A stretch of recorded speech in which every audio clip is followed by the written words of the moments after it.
What's up, y'all? Thanks so much for clicking on the video. My name is Leah, and let's recap and review Real Housewives of Orange County. This is season 19, episode 1. And let me just say this, it's going to be a rough season for Miss Katie.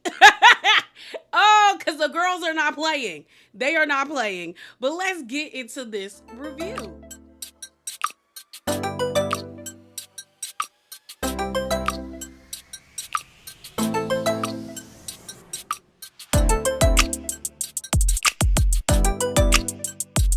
So y'all know sometimes before we get into the review, we get a little spicy just a little bit. And I just have a few things I want to talk to you guys about. So first up, let's talk about Tamra. So on the night of the premiere episode for this season, season 19 of Real Housewives of Orange County, Tamra was one of the featured guests, and she was actually asked by a busted implant with a mouth. It was leaking with googly eyes. And I think the question was, who do you believe stayed past their welcome? So let me play that clip for you guys. It's Tamara's leaky implant. Duh. Tamara's leaky. Oh my God! Oh it my literally. God, it has eyeballs. It's talking. What's up, Tamara's leaky implant? Oh my God. Ever since Vicky popped me, I've been oozing shady questions. So Tamara, it's time to leak some info. Okay. Tell us, who is one housewife you feel has overstayed her time on her show? Oh, Shannon Bedore. Oh. I feel like it's the same thing every single season. There's no growth. Goodbye. Okay. Okay. So what did you glad want you me to got that say? off your chest, Tammy Sue. Okay. Thanks. So here's the thing. Tamra's wrong, but right at the same time. Like, you shouldn't be saying anybody does the same thing every season when we know at each season you're going to be a gutter snipe, you're going to yell at somebody, you're going to cross the line by saying something, and you're going to crash out. You're going to be screaming at the top of your lungs when that vein in your neck starts to bulge, and you're going to go red. Tamra, that's just like, it's my opinion. One of my favorite memes, and I use it a lot with my friends. But yeah, like, that's you. That is you. So to say that Shannon does the same thing, she does, but you do the same thing too. That's why I'm like, she's not wrong, but she's also not right either. Honestly, I don't know who I would get rid of. I mean, I know a lot of people want to get rid of Emily and Gina, but like, they've in a weird way have grown on me. Like, it's weird because I used to not stand either one of them, but now I'm just kind of like, oh, they here. Like, I'm indifferent to them, you know? I'm fine with Katie, even though I don't really see it for Katie. And I'm cool with Jen being around. I love me some fancy pants, Miss Heather Dubrow. Shannon, I could take or leave Shannon, but I know she is pivotal to this show.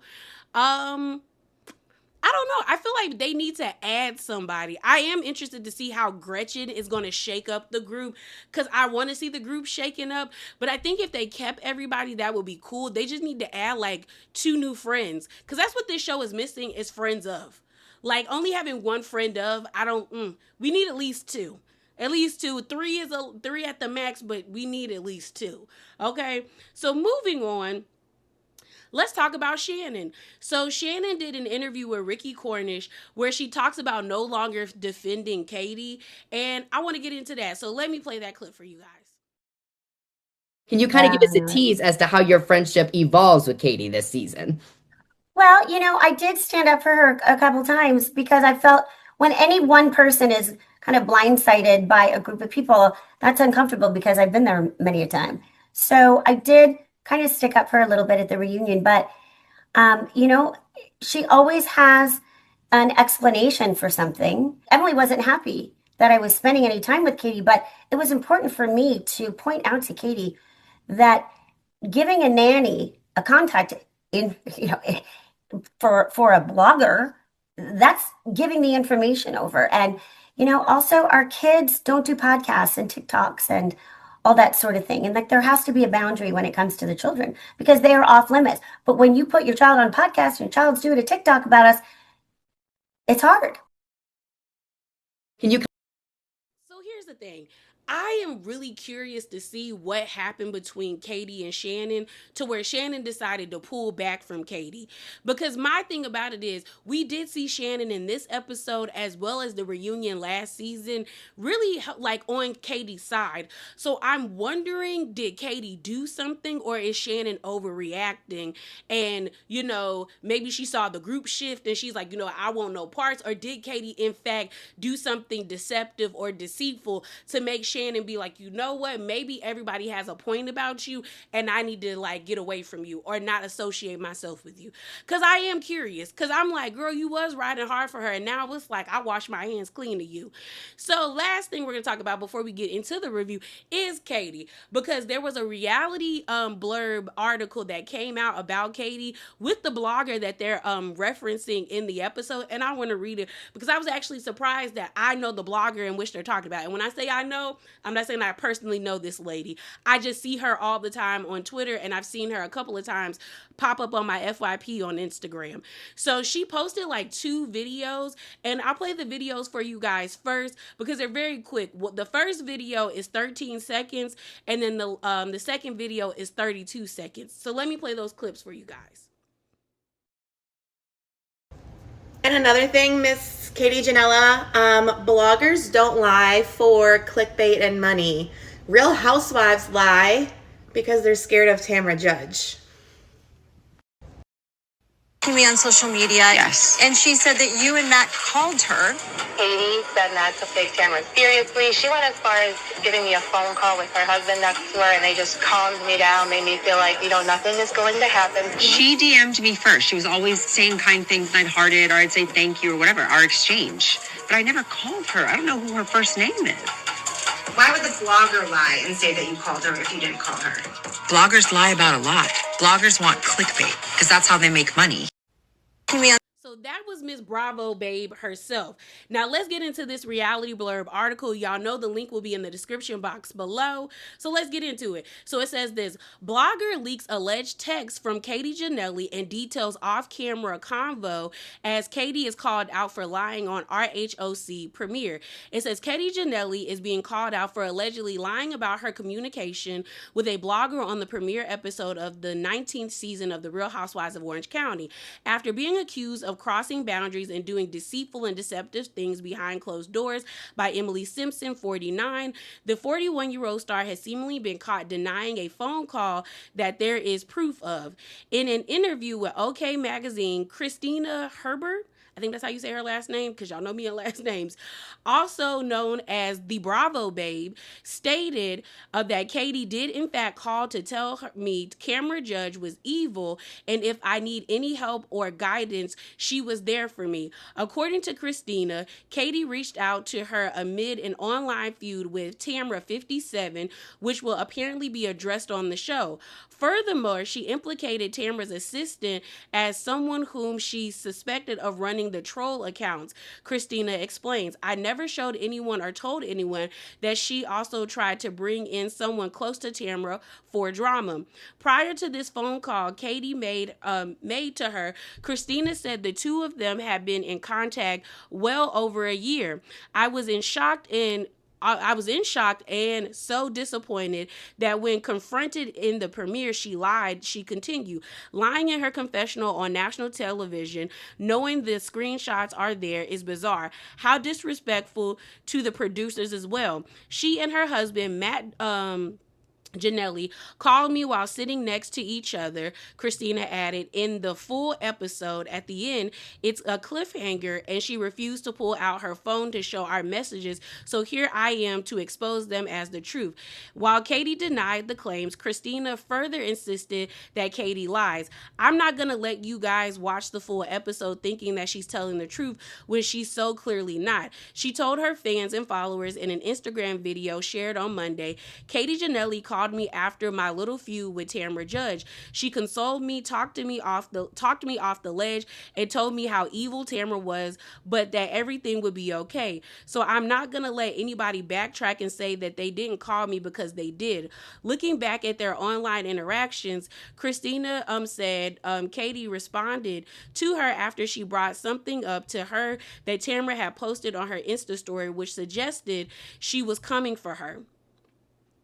She immediately called me right after I said that. And before we ever talked on the phone, she was implicating Tamara's assistant friend. I'm not quite sure. I think her name is Kaden. Christina recalled, showcasing the screenshots that appeared to prove the message and the 2-minute call she received. So they do have screenshots, y'all, of what, Bravo Babe is showing. I'll put it on the screen for you guys. It continues on. She says, sharing more about their relationship before our RHOC drama, Christina said, before Katie lied to the cast and production in the premiere episode, we had such a great rapport, friendly relationship. That's why it wasn't so random when she called me about Tamara's situation, because we had a little bit of a rapport back and forth with each other. She goes on to say, what is hurtful now, she continues, is that she's lying to everybody, and I don't think content creators or bloggers, whatever you call yourselves, deserve for a housewife to lie on them, knowing that the platform that they have is so much larger. And that's the end of the article. Ooh, girl. See... All right, y'all, so let's get into it. Clearly, it's a new day. I had a mean headache yesterday. I don't think I told y'all this, but on last Thursday, I hit myself in the head with my ring light because my ass is clumsy. I've been having headaches off and on for the past 3 days, and yesterday wasn't any different. Okay, today I feel a little bit better. I woke up and my forehead wasn't sore, so I guess things are changing for me. But man, I hit myself in the face just like they do in the cartoons. Hurt like hell. But here we are. Like I said in the intro, I think this is going to be a rough season for Katie because everybody is on her neck, and it seems right about now that it's warranted. Katie is lying. She's talking to bloggers, and she's not doing a good job of hiding her tracks, if you ask me. But let's get into this episode. So it opens up, and we end up seeing Shannon pick up Katie. They're going to the dealership because Katie wants to look at new cars. We see in the car that Katie is excited to be around Shannon. We find out that Shannon and Katie have actually cultivated a really good relationship after the reunion. Katie was very appreciative that Shannon spoke up for her during the reunion, especially when Emily came at her about the custody situation and when Heather brought up her road rage incident. So while they're in the car, Katie brings up how, her and her husband just got back from a golf tournament, one that Shannon has been at. And she was like, oh, yeah, I've been there. It's a bunch of single men that always go there. But she said for the year 2025, she manifests in peace, and no man is a part of that list. She brings up how hard it was last season, and they give us a montage of how hard it was last season for her. She was arguing with Alexis. Tamara, they was coming at her about the DUI, coming at her about John. Then you had the DUI. You had the I called it blackmail, with them saying that they was going to put out a video of her almost running over John's daughter. Then you had John basically saying, where my $75,000. Well, we find out that Shannon actually settled with John for $60,000, and I hope she put a clause in there where him and Alexis could not speak about her anymore, because last season all they did was speak about Shannon in their interviews, and I'm like, girl, don't nobody want to hear what y'all got to say. No more. I hope they ride off into the sun. Okay, so Shannon ends up saying, I hope they're happy with that $60,000 in the wedding I paid for. And I said, yeah, because you definitely did pay for that wedding. We also find out that Shannon has just gotten back from going to this retreat place that's in the woods of California called the Golden Door. Celebrities go to Oprah, Gayle King. I think Shannon says Zsa Zsa Gabor. So it's a place where the who's and socialites go to relax. It costs $12,000 for, I think she said 8 days there. And Shannon was there for a whole entire week. So I guess Shannon got money because that's somebody's tuition. That's a year's worth of tuition, or at least one semester. So I said, okay, Shannon, especially if you paying in-state fees. So she's just like, yeah, I'm going to invite all the ladies so we can spend some time there. So as time goes on, we actually see them get to the dealership. While they're at the dealership, they're walking around. They end up settling at this one car in the showroom. And Shannon basically lets Katie know that she hung out with Emily the day prior. And she basically says, Emily's still irritated with you, girl. And Katie is like, okay. So if y'all don't remember, last season, Katie's daughter, Kylie, babysat Emily's 2 sons. And pretty much Kylie told Tamara and Tamara's daughter when they were on a mommy-daughter date with Kylie and Katie that pretty much Emily's kids said that they don't like Heather because Heather's mean to their mom. And Katie thought it was funny. Kylie thought it was funny. Well, majority of the cast didn't think it was funny. And then it got worse when Kylie decided to get on TikTok and post a voiceover where she called the cast a bunch of like raggedy bitches for like messing with her mom. And even Jen kind of looked at Katie kind of funny because Shannon was like, if that was my child, I would have told them to take that down. And even Jen was like, yeah, that wasn't a good look, Katie. So, and Katie was like, well, she's 19. Well, her 19-year-old self got like beat up on the internet, so much so that she felt the need to go out and do a podcast. So there's this one blog page called All About the Truth. I used to reference them a lot when I did my reviews for Real Housewives of New Jersey because they normally had a lot of tea with that show. And on find out that Kylie had an interview with them, and you could tell that she was fighting back tears while she was doing the podcast. Like she was like, people are attacking my character and saying that I'm lying, but I'm not lying. I'm not. So Katie said after the reunion, a nanny reached out to her and basically said that everything that your daughter is saying is true. Emily does speak negatively about the cast, and it's not fair that your daughter's getting blamed for this. So Katie basically said, well, you know, if you want to voice your concerns or your opinions, here's the podcast my daughter just went on. And so that's what happened. And Katie basically says, well, all I did was tell her to go to the podcast. I didn't tell her to say that information, but I was like, Katie, you know what you were doing. Because even as the conversation continues, Katie said that she was pissed off at Emily for bringing up her custody agreement or her custody battle that she had with her ex-husband.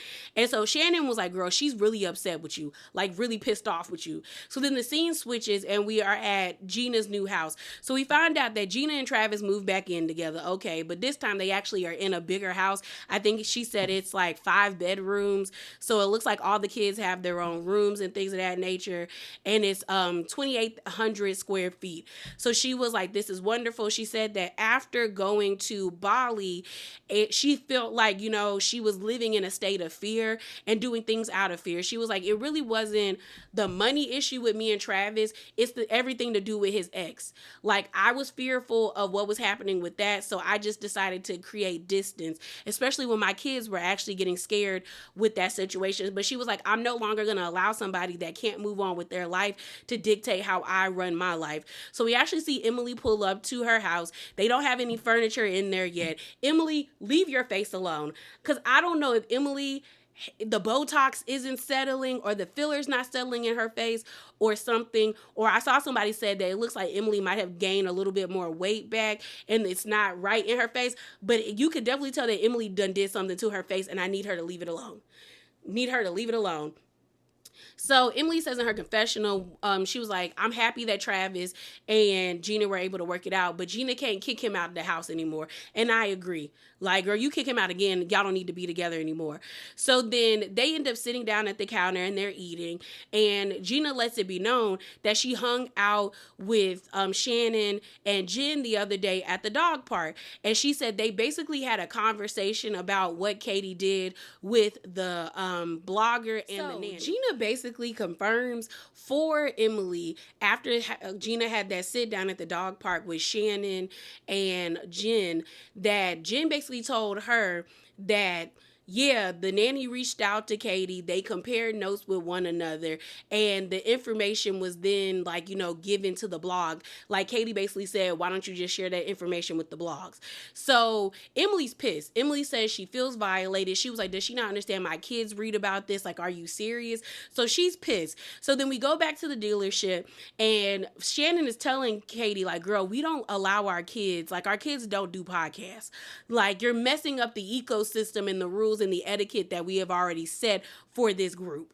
Like, what are you doing?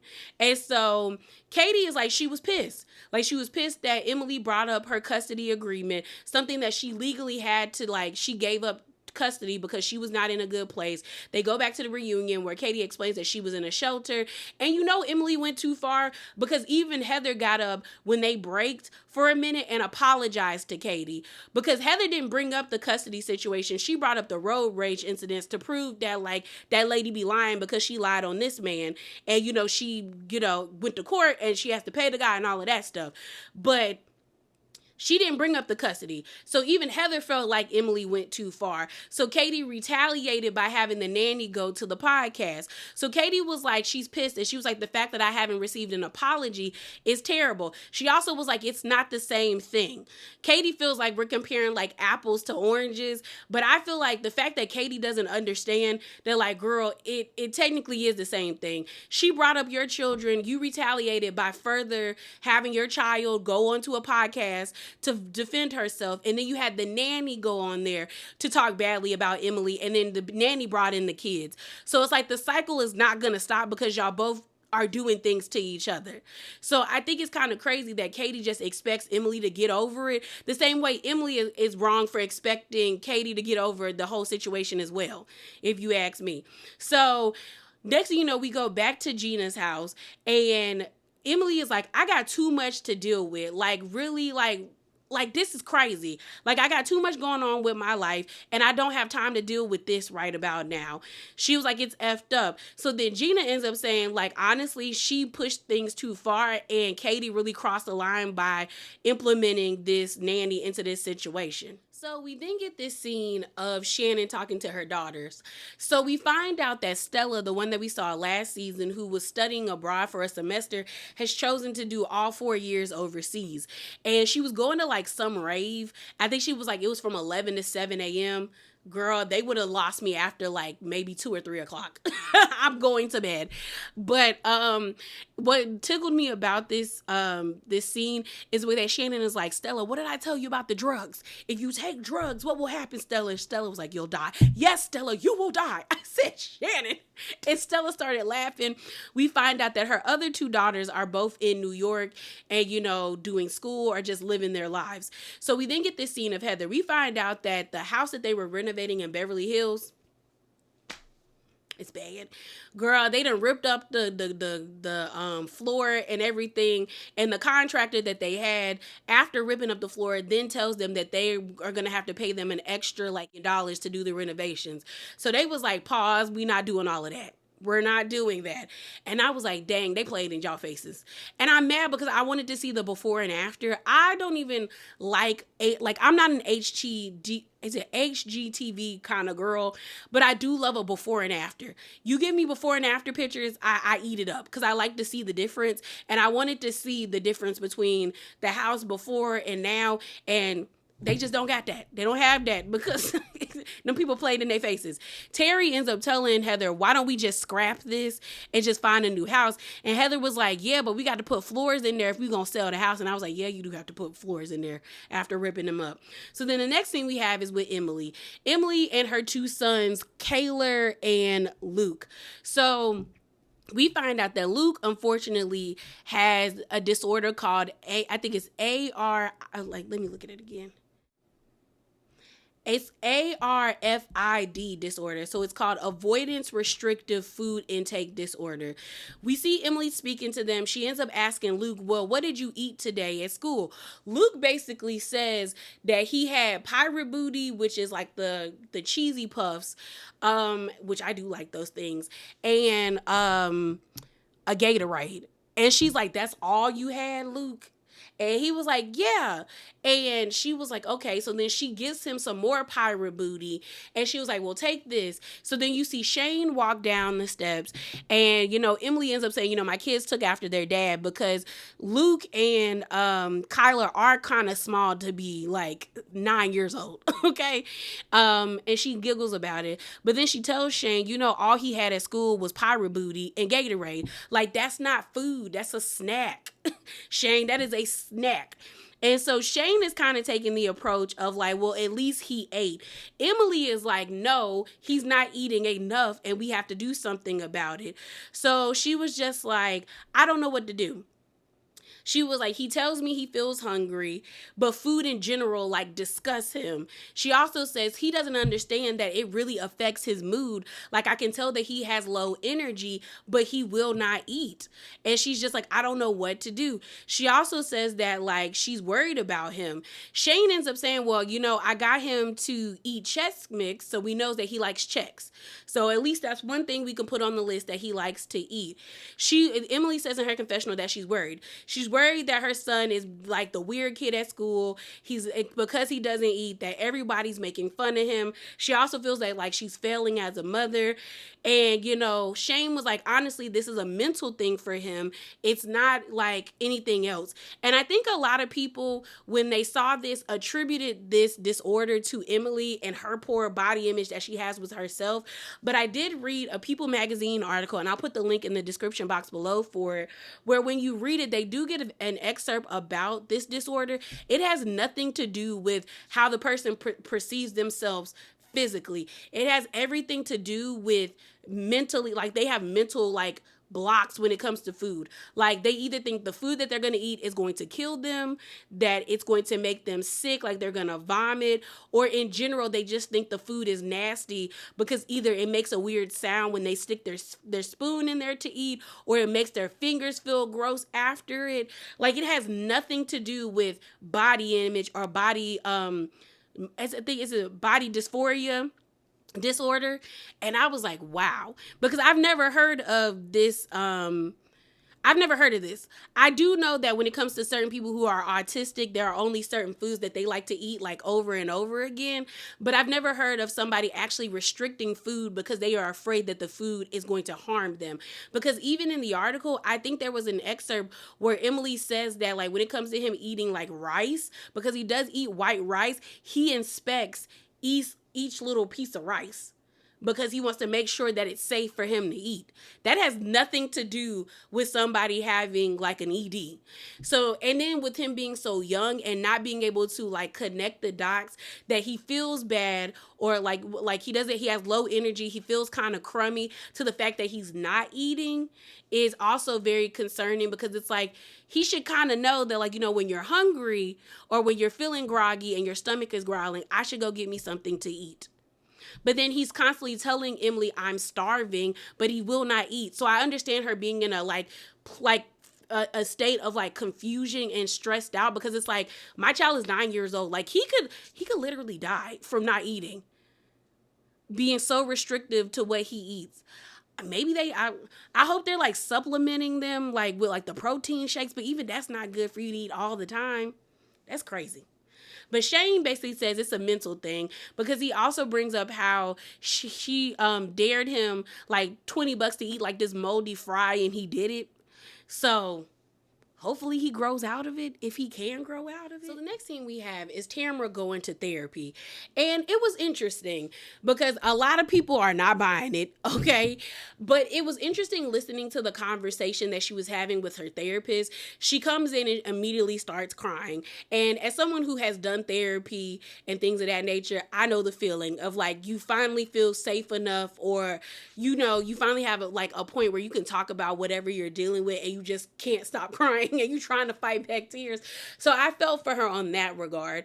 She talked about how the last time she had a conversation with the therapist, she misspoke on her podcast. I don't know if I believe that she misspoke, but Tamara basically says that, you know, we all remember that because I talked about it in a spicy corner for I think one of the for one of the reunion reviews. And she basically said that she was on the spectrum when she was talking to Teddy on Two T's in a Pod, and the internet tore her apart. They even showed Gretchen where she was like, ew, what a gross failed attempt to like excuse your behavior. And Tamara was like, I misspoke, and the internet like annihilated me. Like they obliterated me. And she was just like, I just want people to like let it go. Like, you know, I just need people to like give me a moment. Like I'm not a horrible person. I'm not a horrible human being.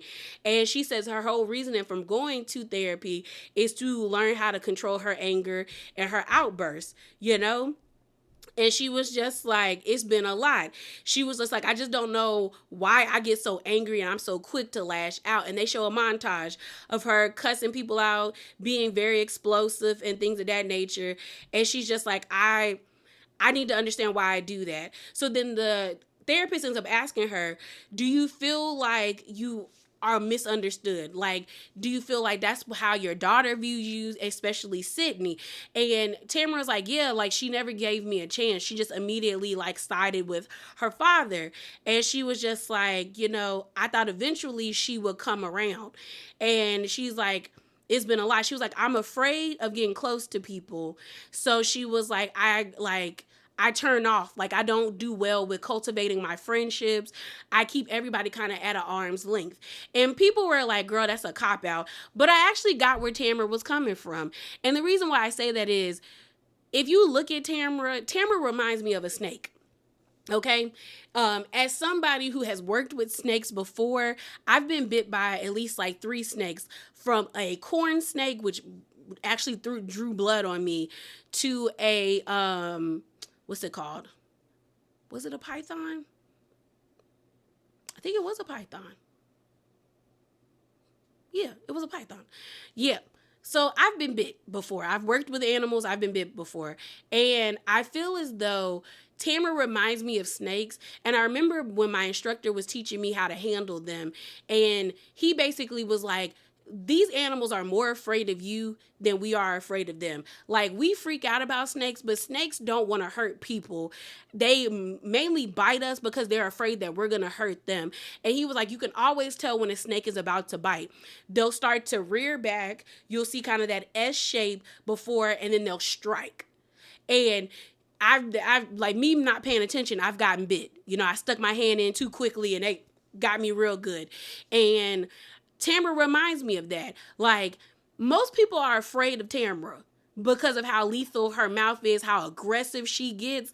But all the while, she's afraid and she's very insecure. And she strikes you first because she doesn't want you to hit her. Like, she's anticipating and working herself up, thinking that you're going to hit her first. So she's like, I got to get you before you get me. But it's only made things worse for her, because now there's this perception out there of her based off of her own actions that she is this horrible person, that even with her actually, like, because nobody wants to give her grace, actually expressing that she may be on the spectrum, everybody ripped her to pieces because they were like, ew, girl, why would you ever use that? When she could have been actually like being honest, sharing this moment with her friend, because she's going to therapy and the therapist is actually telling her that, hey, you really might be on the spectrum. Like, we haven't done the evaluation yet, but the signs that you're showing show that you might really be on the spectrum, girl, with the way that you react to things. Even Tamara says, you know, she just feels overwhelmed. There's a lot of sensory issues that she's having. And I don't negate that she might actually have problems, but like a lot of people felt like, it felt gross that, like, after how poorly you behaved all last season, then all of a sudden you got autism. That wasn't a good look. And it sucks for her because, like, she really could have been having a real moment, but nobody's going to give her the benefit of the doubt because of her behavior. That's why you got to move better. Got to move better and make better choices. So the next scene we have is of Jen and Ryan. They're pretty much at this swimsuit shop because Ryan wants to get married in swimsuits and bikinis. And I think that's so tacky. Like, yeah, for the reception, that's cute. But, like, for the actual, like, ceremony, I don't like it because it makes me feel like you taking this situation as a joke, if you ask me. And I was just like, okay. I still don't like Ryan. Something about Ryan just gives scammer, con artist, the same way I feel about Todd and Louis and them. Like, it gives fraud. And I'm just like, Jen, I don't get how you don't see this. I don't get how the vibes are not telling you that something about this. It's not, the vibes ain't vibing, girl. So while they're standing there, you know, she says, you know, the kids are excited for the wedding. They want to have a great party. And then they start talking about who's all going to be invited to the wedding. She basically says that she doesn't want Tamra there. Ryan is like, yeah, I don't have no animosity against her, but I don't want her to be a part of our lives. And so he was like, this isn't even me trying to be vindictive or spiteful. I just don't want her around anymore. So Jen talks about how Tamra has, like, pretty much wreaked havoc on her and Ryan's relationship. And they bring up, like, what she said about Ryan's house being raided by the FBI. Jen also says, like, you know, that could have impacted her custody agreement with her husband. Honestly, Jen, I get where you coming from, but that man don't want you or them kids. Like, the fact that he is arguing you, like, child support, like, he's living in a small 1-bedroom apartment to probably discourage you from allowing them kids to be over there. And so he don't have to pay you the money. So I'm like, girl, I wouldn't even, even think that be like he would even try you like that if you ask me. But I understood what she meant by that. So she was just like, she targeted us, and I just don't get it, because she used to always like Ryan. She used to lift up her shirt at him at the gym. She even said that she was over there at the hot guy's house, should I go upstairs and take one for the team, talking about Ryan and sleeping with him. So she was like, is the issue that you have with Ryan that I got him and he picked me and he didn't pick you, Tamra? Like, what is it? So then they talk about Tamra being on this journey of going to therapy. Ryan doesn't believe it. He feels like she got baptized like 10 years ago and that didn't change her. Then what else? That being baptized doesn't mean anything, if you ask me. Like, for some people, yes, they take being baptized as like a very symbolic gesture of like recommitting themselves to Christ and actually trying to walk the straight and narrow path of like being a believer of Christ. But like, honestly, some people see being baptized as just being baptized. I got baptized when I was like, I want to say at least like 12 years old. And that was it. Like, it was just kind of like a rite of passage, like in my church, that like at a certain age you became baptized. So like, I mean, like now if I were to get baptized again, I think I would take it a lot more seriously because I'm an adult and I have a different relationship with God than I did when I was a child. But I was like, that's not the same thing if you ask me. We then see Jen try on the swimsuit. She looks beautiful, but I still think it's tacky for her to get married in that thing. So then the next scene we see is of Heather, Emily, and Tamra going out for drinks and dinner. Heather actually gives Emily a monogram scarf that she got from Paris because, again, her daughter is in Paris. Heather is just like, excited. I love monograms, so I knew you was going to love it. Throwing shade, like cute, fun shade at Emily because, Emily was like, I'm surprised it doesn't have an HD on it because, Heather loves her initials. So... that's when Heather talks about like who can have anxiety in Paris. Paris is perfect, There's so many great things about Paris. So then we see Tamra get there. They're all being like, oh my God, you look good. Like, you looks like you lost some weight. And she said, girl, that's from therapy. I'm stressed out. The stress weight being lost. She was just like, I've been doing therapy for the past 4 months and it's been a lot. Heather says, the world is a better place when there's a softer, calmer Tamra around. Like, the world's better. All right. I said, Heather, not you being afraid of Tamra, but I don't even know if it's being afraid of Tamra or really just being like, girl, they not getting rid of Tamra anytime soon. So we might as well just, work with what we got. So Tamra basically lets it be known that she met up with Katie at the Quiet Woman or the Quiet Lady. I love anytime they show Shannon freaking out when her and Kelly got into it and she threw that plate at Kelly, being like, that's not my plate. Everything goes down at the Quiet Woman or the Quiet Lady. So while they're talking, Tamra says, I questioned Katie about a blog. And she was like, well, the ladies are like, what do you mean? Why'd you question her about it? And she was like, well, I was going back and forth with this blogger who was saying that I was operating all these troll and fans accounts. And I was like, that is not true. And I also told her that, like, you'll be hearing from my lawyer. This is Bravo Babe that she's talking about. And she was like, I told her I was going to get an attorney because you're lying and I didn't put out these false allegations. They also show an article from the Bravo Babe where it says, Tamra Judge threatens legal actions against a blogger for spreading false rumors and harassing her, saying woman suddenly turned on her. Well, she said, I was at the Quiet Lady. I asked, Katie about it. And I basically caught Katie in a lie. So Heather is like, how'd you catch her in a lie? So they actually show a flashback to Katie and Tamra sitting down where Tamra is saying the lady said that you reached out to her to console her about my situation. And Katie said, no, she reached out to me. And then she was like, she put it out there that you called her, Katie. And Katie was like, no, I didn't. So I guess Tamra recorded the phone call conversation. No, this was on the vault. This is another podcast that, because I was like, at first I was like, how did Tamra get this phone call? But I guess Tamra found this podcast where Bravo Babe was pretty much saying that Katie from OC saw Tamra addressing me in her stories. She immediately DM'd me and called me and basically tried to like calm me down and tell me that, you know, it's not that deep, that Tamra is this evil woman and like I'll be there to like have your back and support you. So Katie said she was like, I never called her, like she's lying. But then Tamra is like, I know some of these people are not always reaching out to Katie. It feels like Katie is reaching out to them. And she was like, I don't think Katie is an evil person, but I do feel like Katie is doing this stuff. You know, I don't think she's evil, but I think she's doing this stuff. So she was like, we go back to her sit down with Emily and Heather, and Tamara's just like, I feel like Katie always has an excuse for something or a response, you know, and it's starting to feel like she's purposely doing things to cause an issue with the ladies in the group. And so Emily was like, see, we went and talked to her best friend, or Gina talked to her best friend, Jen, and Jen said she was a con artist. And Heather is like, why would she call her a con artist? Like, why would Jen say that? So then they flash back to when Gina and Jen were down at the dog park with Shannon. And Gina even said, you told me that you called her a con artist. And the weird thing is, Jen didn't refute it. She said, who did I call a con artist, Gina? And she said, you called Katie that. And she was like, well, that's terrible of me. I was like, so did you say it or you didn't say it? It's giving that she said it, or like, I don't know. I was like, cause Jen didn't say, no, I didn't say that. I just said, she didn't clean it up. So I'm like, did you say it, Jen? Did you call the lady a con artist?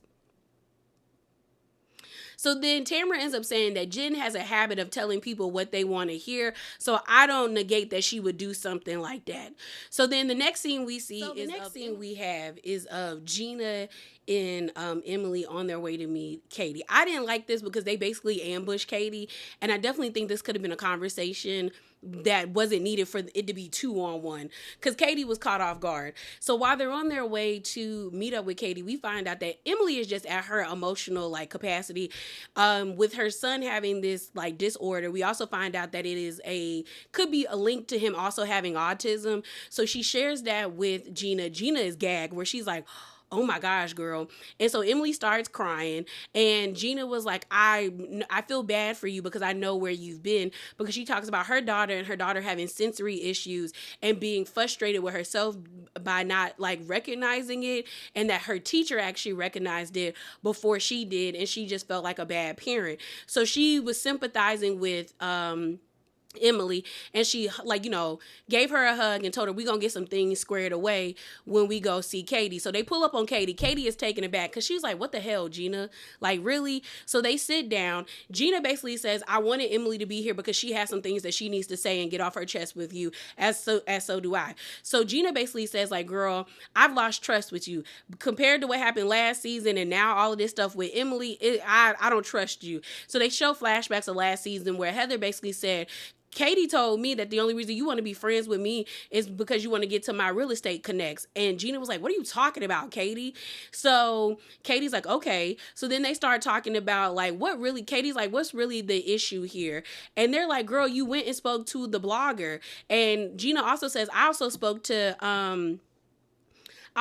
Jen, and Jen called you a con artist. Your best friend called you a con artist. Katie doesn't really believe her because she's like, I talk to Jen every single day, so I don't believe that she would call me a con artist. But I'm going to be honest, Jen is marrying Ryan, and Ryan seems like a snake oil salesman and a con artist to me. So I don't know if Jen's radar is really ticking. Okay, I don't know if she got good radar or not. So I feel like even if you were a con artist, she still would be friends with you. Okay, as long as you don't con her. So Katie don't believe her. So then they were like, so Katie's like, what else do you want from me? So we could get some resolution here. And Gina's like, well, you're the only one that's reaching out and talking to bloggers. There's a difference, because then that's when Emily swoops in and she was like, you're the one that's talking to my ex nanny and telling him to go to bloggers. And Katie's like, is that what you're really upset about? And they're like, yes. Like, why would you do that, Katie? Like, why? So she was like, Katie's like, yeah, I should have ignored her, but I was pissed. I was pissed. And Emily was like, you couldn't give me a heads up that you were sending her that way or that this stuff was coming out so I could prepare myself. And Katie's like, no, because I was pissed off at you. So Emily's like, that's not an excuse, Katie. And she was like, Katie's like, well, I was pissed off at you. So Emily's like, girl, if you were pissed off with me, you deal with me. You don't involve other people's family. She said, don't you think I've gone through really bad reunions where like they have attacked my marriage for two seasons straight? Like, and so then Katie's like, it was my first time, so I didn't really know what to expect. I was in uncharted territory. And so Emily's like, I don't give a what territory you was in, like you don't do something like that. And then Katie's like, well, we all handle things differently. She was like, I think that's when Emily's like, well, I didn't retaliate by bringing like somebody else's family into this because I have boundaries and you don't. She was like, you don't bring people's kids into this. Like, what don't you understand about this? And so then Katie's like, Emily, I understand. And so then Emily's like, well, Katie, then why did you do it? And so she was like, well, you brought up my legal custody battle. And so Emily says in her confessional, I thought we were on the same page after the reunion. But then they flash back to when they had a conversation where they both agreed to not bring each other's kids into it. But like Katie said, Emily is the one that brought the kids into it again because she brought up the legal situation at the reunion. So honestly, you're the one that reignited this. And so, like, they're both going back and forth. And then I think eventually, what's her name? I think Gina was like, honestly, maybe y'all can start over. She said, you can apologize for bringing up the past, Emily. And Emily says she apologized for it. And then Katie apologizes for the nanny. And so Katie says, I was pissed and I went into protection mode. And so that's what happened. I shouldn't have done that. I should have found a different way. So then Katie gets up, hugs Gina, and then she tries to hug Emily, and Emily said, we not there yet, but we good right about now. So she says, hopefully they can get to like a different space. Hopefully it's not going to be that bad, but I don't believe so, because Emily got a whole list of all the things that Katie has lied about. Okay? So we didn't get this gross scene of them stuffing donuts in their pockets. I was like, you couldn't just take the donuts back into the shop and ask them to box them up, because I'm pretty sure they have containers. That was nasty. Y'all probably got pens and paper in your pockets. Gross. So then we see everybody getting ready for the Golden Door, and we see Gen Alpha showing their Gen Alpha-ness, not understanding who Oprah is. So we see everyone getting ready for the Golden Lady. We find out, not the Golden Lady, the Golden Door. We see Shannon with her assistant getting goodie bags together. And Shannon is just like, I don't want to be friends with Tamara. When I hugged Tamara last year, it wasn't to say we're ever going to be friends again. It just was like, you know what, I'm moving on from this. And she was like, I'm inviting Tamara here so that she can, like, you know, heal herself. Because clearly she needs healing. Because they do a montage of the way that Tamara was so nasty towards Shannon last season. So we also see Tamara getting ready, and she's talking to Eddie, and Tamara basically says that, you know, it's amazing how somebody can throw away 10 years of friendship. And she was like, it just makes me a little nervous. She was like, sometimes I do get sad thinking about our relationship, but she was just like realizing that we're not friends anymore. But she was just like, it's kind of crazy that like she just threw it away. She also says that Shannon has betrayed her in the worst way, where she was like, when I contacted Shannon about Simon and his cancer, I got no response. And then she was like, you know, Shannon spoke poorly about me behind my back. And it's just like, I don't think Shannon understands how to be a good friend. And then Eddie was like, have you met her? Like, I don't think she does. But what's interesting to me when it comes to Tamara is like, I don't get how Tamara can't see beyond herself. Like, don't get me wrong. Do I think Shannon is a good friend? No, because I do think when Shannon was the only one that stayed on the show beyond Trace Amigas, I do feel like she dropped the other ladies. I do, because she was not talking to Vicky or Tamara. And this was well before Vicky and Tamara were speaking negatively about Shannon. Shannon thought she was the new HBIC of the group, and she really wasn't trying to like be cool with them like that. So I do understand where Tamara's coming from, where she is like, she just kind of cuts you off. But I'm also like, your behavior, Tamara, makes it easier for people to cut you off. Like, it would be easy for me to give up a 10-year-old friendship with the way that you behave and the way that you berated her last season. Even though I thought that sometimes it was kind of warranted, because you couldn't get me to believe that Shannon wasn't, like, being an alcoholic. It was giving Shannon is an alcoholic to me. You almost drove your car into somebody's house. Like, you were always asking for alcohol. And it's like, girl, even though I feel like Karen got a drinking problem, Karen was able to hide hers. At least we didn't see her drink all the time on the show, you know? So it definitely did give that, like, there's something going on with Shannon. But again, Tamra's behavior makes it easy for people to throw her away. And that's her fault. So we see them show up to the Golden Door. We see Shannon get there first, and we actually see Kathy, who is chief of operations. And that's where Shannon, honestly, it's $13,000 to be at the Golden Lady, because in my notes, I have it where she says it's $12,950.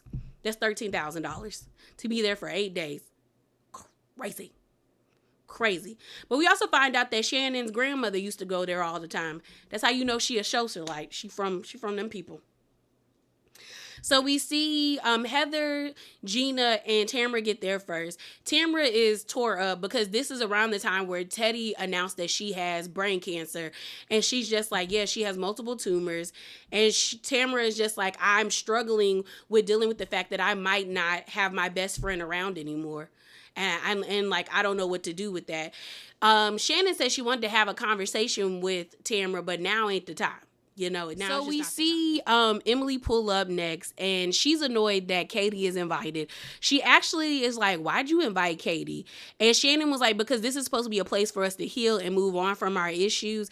And I'm like, yeah, girl, because you're filming. Shannon was not just going to cut Katie out and she don't got no issues with her. You know? So then Gina ends up saying that, honestly, y'all, I don't trust Katie. And so Emily chimes in and she was like, this person is going around getting in contact with bloggers and trying to, like, harm us. Like, I don't want to be cool with her either. So then basically Emily has a list of lies.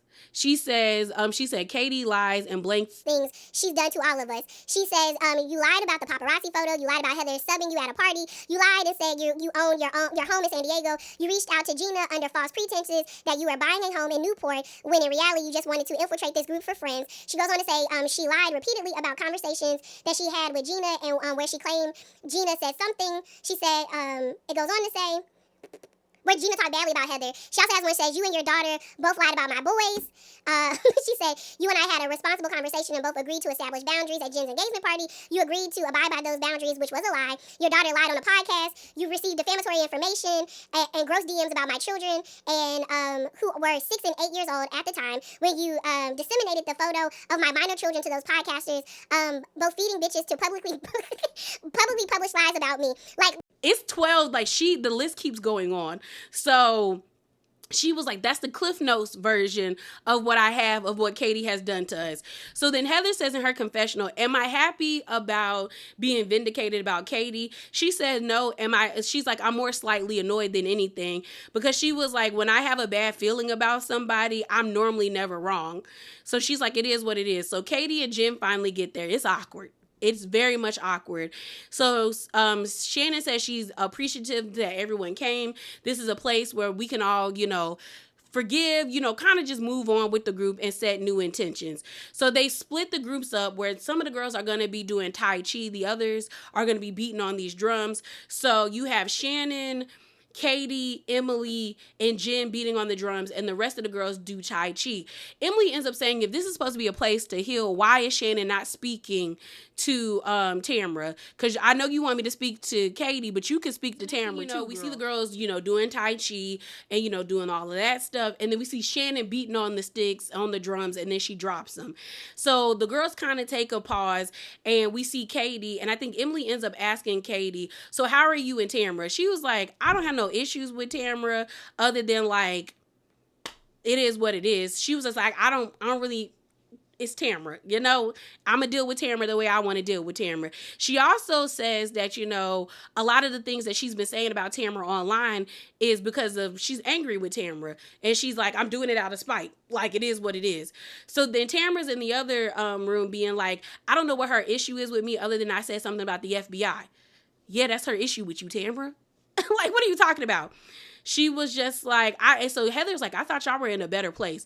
She was like, we were, but now she's always online saying disgusting things about me and my husband, saying that I'm Eddie's beard, that Eddie's gay, and her husband saying that he's going to sue me.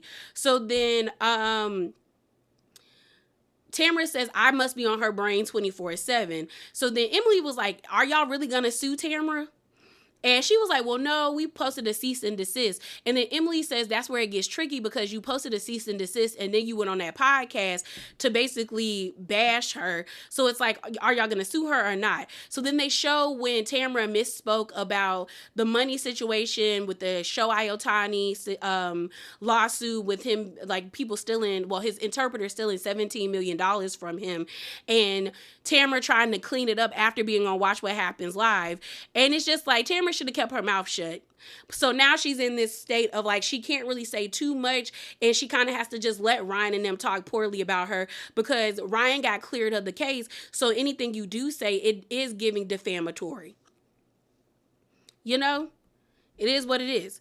So then they have a guy come in and tell them it's time to eat. So the girls sit down to eat, and they just start talking. Heather says, like, how was y'all's, beating on the drum situation? Emily said, no, it went fine for the most part. Like, now I feel like I don't have to kill at least 2 people anymore. Like, I feel better. And you can tell that Emily, like, Katie knows that Emily is talking about her, because she kind of makes this face. And then she ends up saying, well, I would like to invite you guys to Hot Pot, a dinner that I'm hosting. And so Gina is like, is that like an olive branch to us? And she was like, yeah, I like Hot Pot. I do. Me and my sister love going to the Korean barbecue and Hot Pot. So I would have been down to go, And Katie talks about how, Hot Pot is very like family oriented, community oriented. And it is, if you don't know what it is, it's like this big pot and there's broth in there. And normally you can separate the broth, where one side is like this kind of like sweet, salty, soupy kind of broth. It depends on how you like your broth. The other one can be extremely spicy, and you get a bunch of like vegetables and meat.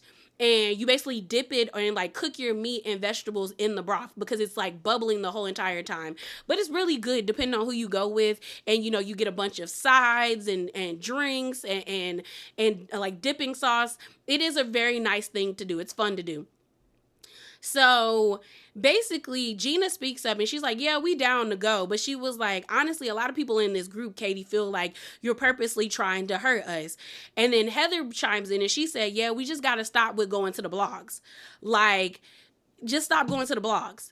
So then Jen tries to defend Katie by saying, well, I hear what you guys are saying, but when I speak to Katie, it's not the same thing. So then Katie brings up, well, Gina told me that you called me a con artist. And Jen says, well, I don't remember calling you that. And Gina's like, yeah, you did. So then on the ride to, I guess, to the Golden Door, we see a car ride with Katie and Jen, and Katie is like, well, Gina said you said this, and Katie said, well, I said if I said that would be terrible of me to say, but I don't remember saying that. Because I was like, wow, like that was very unnice of me to say something like that. So then Katie was like, oh, it's manipulation and stuff like that. But they're like, well, Katie, it's giving you playing the game. Like, you're talking to Jen basically bloggers. Says in her confessional, there have been things that Katie has said that haven't been true, but they're not like catastrophic things. Emily says it's hard for me to move forward when I have to hire attorneys to go after this person for invading my privacy and spreading lies about me and my family. So it's hard for me to be like, hey, I'm cool with this person. Well, this person actually orchestrated that person to go spread lies about me. So then Shannon chimes in and she's like, I get a little uncomfortable when I see a bunch of people like coming at one person. And everyone's like, we're not coming at her. Heather even says we're not coming at her. We're just trying to make it clear that we need to leave the bloggers and the social media stuff alone. Like, we just got to leave it alone. So then Tamara chimes in and she said, well, Katie, you said that you were going to show me proof that you did not contact this person and you have yet to show me proof. So Katie was just like, you know, I did not reach out to that person. They reached out to me. So then production ends up saying, so you didn't call her? And she was like, no. Katie says in her confessional, I didn't call her. They were like, well, why would she say that you called her and said these things about Tamara? She was like, well, bloggers lie. And I think that's what pissed off the Bravo babe to come out and say, no, girl, you did call me. Okay. So then Katie, like, Katie, we just needed you to make it clear that you didn't contact this lady. So where's the proof?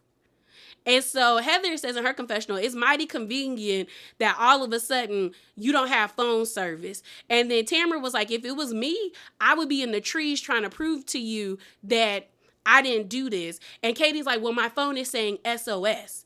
And I'm saying, well, you know, I was here for 8 days and I had to use the landline. I said, Shannon, that's not going to help her. That is not going to help her.